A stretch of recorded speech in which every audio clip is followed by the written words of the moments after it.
A little bit more about cells. This is going to be a really quick one.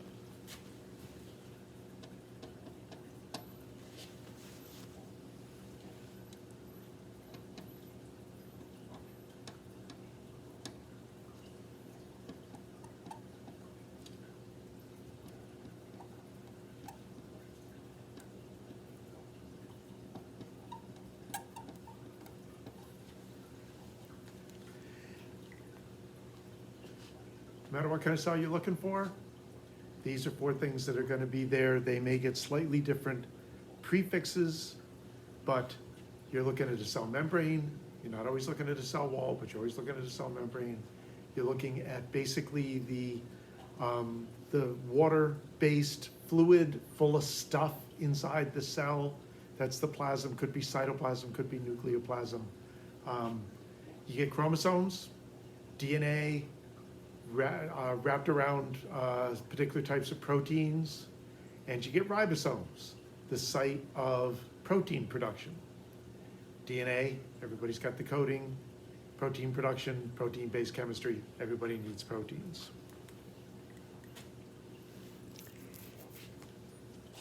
You've got prokaryote cells and eukaryote cells.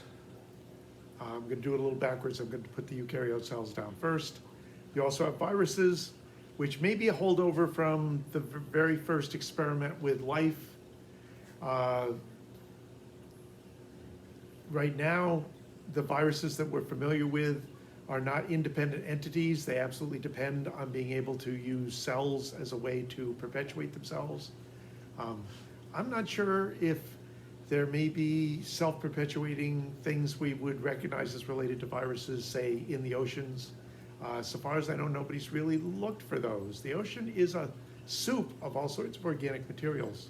So it's possible nobody's really, they've looked for viruses, but ancestral viruses that might have originally been independent, maybe they're all gone, maybe they never existed.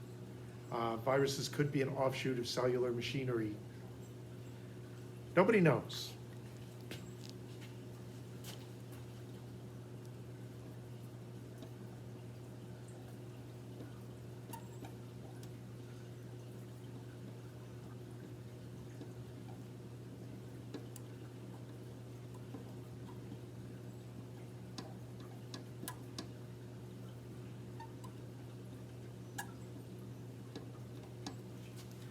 Eukaryotes, major distinction between those and prokaryotes, they're bigger.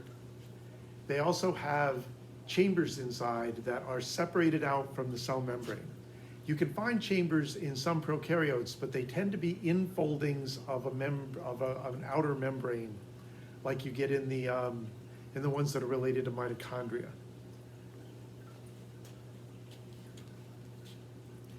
The membrane around the nucleus we call the envelope. We'll get to that eventually.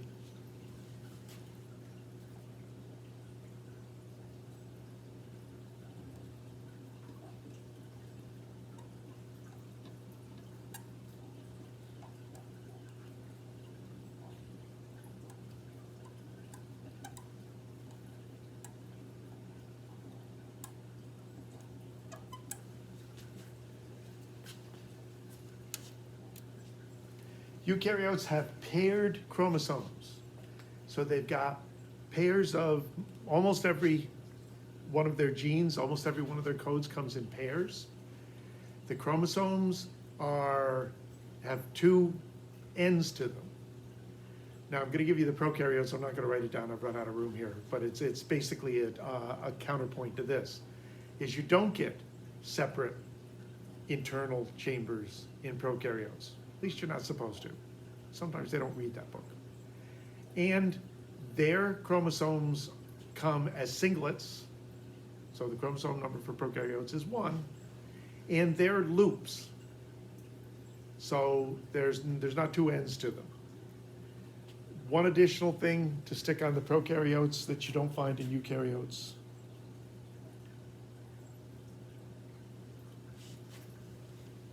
Prokaryotes are asexual reproducers, sort of. They have this weird ability to package lengths of their chromosome or genes that they've gotten from other sources and reproduce those and pass those along and pass them to other cells. That's how these things get shared. Those are called plasmids. Later, when we talk about humans going into the commercial production of proteins, we use these things in order to get bacteria to do it for us. But if a bacterium develops, produces a mutation that makes them resistant to some sort of environmental factor, they may package multiple copies of that variant gene and ship them out.